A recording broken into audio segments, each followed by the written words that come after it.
Shri K Anilkumar, മുഖ്യമന്ത്രിക്ക് മേൽ ഉണ്ടായ ആരോപണത്തിൽ പ്രധാനമായ ഒന്ന് ഇന്ന് ചർച്ച ചെയ്തത്, ഒന്ന് ഈ മയക്കുമരുന്ന് പ്രതികളുമായുള്ള ബന്ധം, രണ്ട് വന്ദേ മാതരം സംബന്ധിച്ച്, അതിലേക്കൊക്കെ മെറ്റയുടെ വാർത്തകൾ മുക്കുന്നത് സംബന്ധിച്ചൊക്കെയാണ്. ആദ്യമായി നമുക്ക് പോകാം മയക്കുമരുന്ന് കേസിലെ പ്രതികളുമായുള്ള ബന്ധം. ആ ബന്ധത്തിൽ മുഖ്യമന്ത്രി ഇന്ന് വിശദീകരിച്ചു. അദ്ദേഹം എല്ലാ കാര്യങ്ങളും വിശദീകരിച്ചല്ലോ. ഇനി എന്താണ് സംശയം ബാക്കി? താങ്കൾക്ക് എന്തെങ്കിലും സംശയമുണ്ടോ?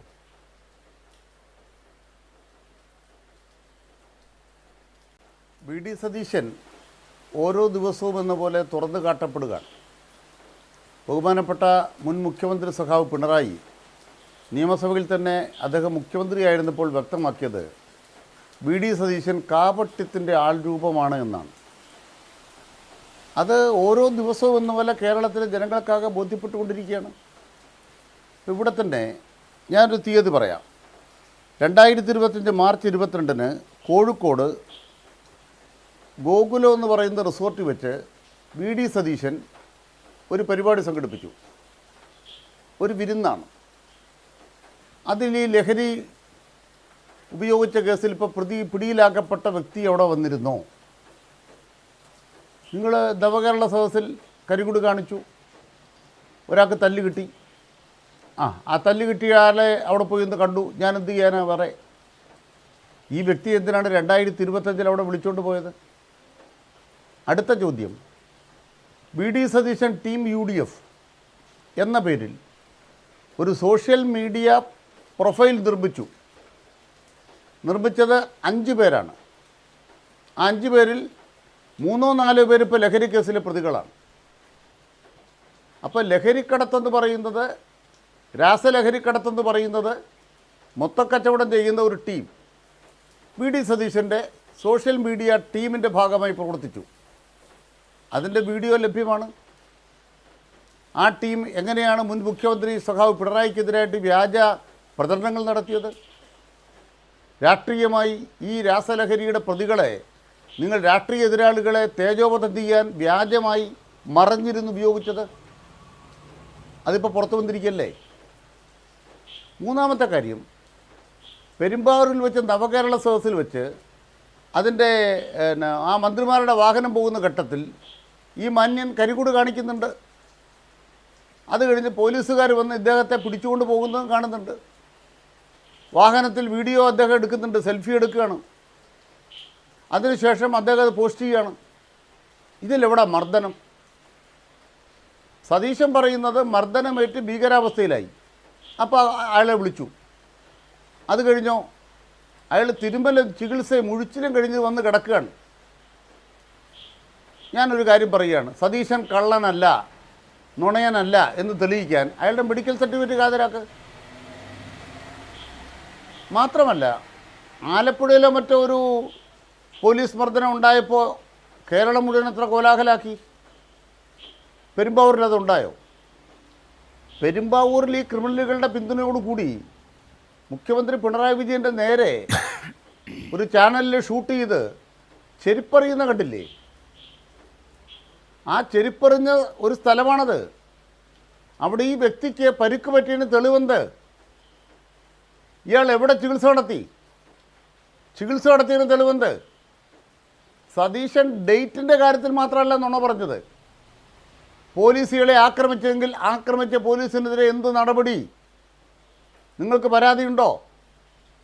നിങ്ങളിപ്പോൾ പറഞ്ഞല്ലോ, രാഹുൽ മാങ്കൂട്ടത്തിനെ അറസ്റ്റ് ചെയ്ത DYSPയെ കാസർകോട്ടേക്ക് മാറ്റി. അങ്ങനെയാണ് സ്ത്രീ സുരക്ഷ, വി ഡി സതീശൻ്റെ സ്ത്രീ സുരക്ഷ. രാഹുൽ മാങ്കൂട്ടത്തെ അറസ്റ്റ് ചെയ്തയാളെ കാസർകോട്ടേക്ക് മാറ്റിക്കോ. നിങ്ങളങ്ങനെ വിപ്ലവം നടത്തിക്കോ. അധികാരം ഉപയോഗിച്ചോ. മുഖ്യമന്ത്രി ഇന്ന് പറഞ്ഞ നുണയിൽ അത് മറ്റൊരു കാര്യമാണ്. ചെന്നിത്തലയ്ക്ക് മന്ത്രിസ്ഥാനം പോകും. നമ്മൾ ഈ രാഷ്ട്രീയം എന്ന് പറയുന്നത് എങ്ങനെ പ്രവർത്തിക്കുന്നു എന്നുള്ളത് പിന്നെ മനസ്സിലാവും. ജോപ്പനെ എന്തിനാ അറസ്റ്റ് ചെയ്ത്? ബഹുമാനപ്പെട്ട ഉമ്മൻചാണ്ടിയുടെ സഹധർമ്മിണി ചോദിച്ചില്ലേ, മറിയാമ്മ ചോദിച്ചില്ലേ, എന്തിനാണ് ജോപ്പനെ അറസ്റ്റ് ചെയ്തത്? എന്തായിരുന്നു ജോപ്പനെ അറസ്റ്റ് ചെയ്യാൻ അന്നത്തെ ആഭ്യന്തരകാര്യമന്ത്രി പറഞ്ഞ ന്യായം?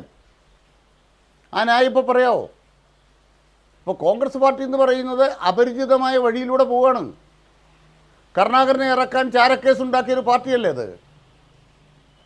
എ കെ ആൻ്റണിക്കെതിരായിട്ട് ഗൂഢാലോചന നടത്തി ആൻ്റണിയെ കെട്ടുകെട്ടിച്ച കൂട്ടരല്ലേ അവർ. ഉമ്മൻചാണ്ടിക്കെതിരെ തന്നെ എന്തെല്ലാം കാര്യങ്ങൾ അതിൽ നടന്നു എന്നുള്ള കാര്യം പിന്നീട് പുറത്തു വന്നിട്ടുണ്ടല്ലോ. ഇതിൻ്റെ ഒന്നും അറ്റത്ത് ഞങ്ങളെ പിടിക്കണ്ട, ഞങ്ങളെ ഏതെങ്കിലും അറ്റത്ത് പിടിക്കണ്ട. ഞങ്ങൾ പ്രതിപക്ഷ നിലയ്ക്ക് അതെല്ലാം ഉപയോഗിച്ചിട്ടുണ്ട്, നാളെ ഉപയോഗിക്കുകയും ചെയ്യും. പക്ഷെ പ്രശ്നമെന്ന് പറയുന്നത് കോൺഗ്രസ് എന്ന് പറയുന്ന ഒരു ഗവൺമെൻറ് ഇവിടെ സതീശൻ പറഞ്ഞു അയ്യോ ബെറ്റ. ഞാനൊരു ഉദാഹരണം പറയാം. പ്രതിപക്ഷ നേതാവും മനോരമയിലെ ബഹുമാനപ്പെട്ട ശ്രീ ജോണി ലൂക്കോസ് തമ്മിൽ ഇൻ്റർവ്യൂ അത് മെറ്റ നീക്കം ചെയ്തു. ഇലക്ഷൻ കമ്മീഷൻ ഇടപെട്ട് തിരിച്ചു കൊണ്ടുവന്നു. ആ ഇലക്ഷൻ കമ്മീഷനുടെ പേര് കേട്ടിട്ടുണ്ടോ? രക്തം കേൽക്കർ. ഇപ്പോൾ എവിടെ അയാൾ പണിയെടുക്കുന്നത്? സതീശൻ്റെ ആഫീസിൽ. ഇനി വി ഡി സതീശൻ പറഞ്ഞങ്ങ് വിശ്വസിച്ചു. നരേന്ദ്രമോദി ഇന്ത്യ മുഴുവൻ അദ്ദേഹത്തിൻ്റെയും അദ്ദേഹത്തിന് വേണ്ടപ്പെട്ടവർക്കും വേണ്ടി മെറ്റയെ കൊണ്ട് അവർക്കെതിരായ എല്ലാ പ്രചരണങ്ങളും അവർക്കെതിരായ എല്ലാ ആഖ്യാനങ്ങളും നീക്കം ചെയ്യിക്കുന്ന പോലെ സതീശൻ സ്വന്തം കുഞ്ഞായതുകൊണ്ട് മോഡി എന്തായാലും മെറ്റയെ കൊണ്ട് ജയിച്ച കാര്യം സതീശന് വേണ്ടിയും ചെയ്ത് കാണും. സതീശൻ അറിഞ്ഞു കാണുകയില്ല. സതീശൻ അറിഞ്ഞില്ല എന്ന് പറയുന്ന അങ്ങ് വിശ്വസിച്ചേക്കാം.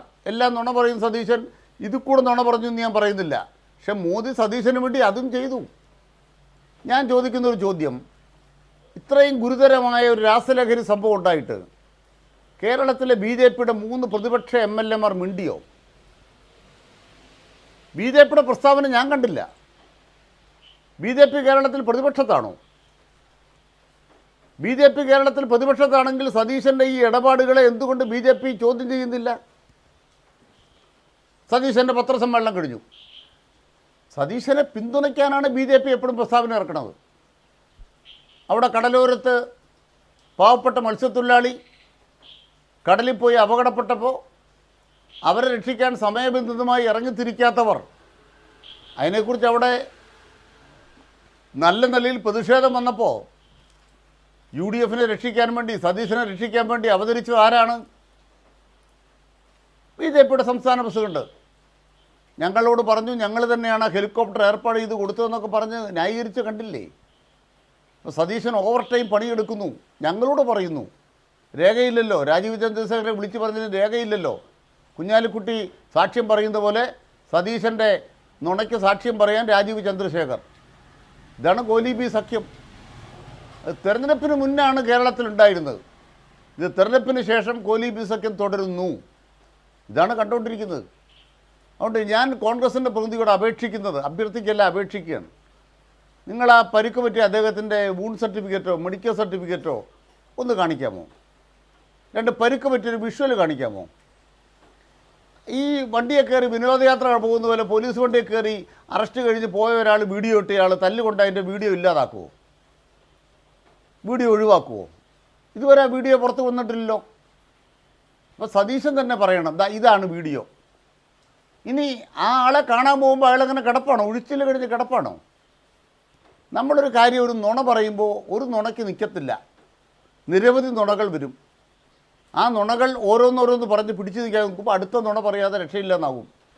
അങ്ങനെ പുലി ചക്രത്തെ കയറിയ പോലെ സതീശൻ നുണയുടെ ചക്രത്തെ കയറിയിരിക്കുകയാണ്. എന്നിട്ട് എല്ലാ ബുധനാഴ്ചയും ഒന്ന് വലിച്ച് താഴേക്ക് ഇടുകയാണ്. ഇന്ന് തന്നെ പി രാജീവ് ചൂണ്ടിക്കാണിച്ചു 3 നുണ രാജീവ് തന്നെ പൊളിച്ചു. വന്ദേമാതരം നുണയും പൊളിച്ചിട്ടുണ്ട്. അത് വേറൊരു കാര്യം.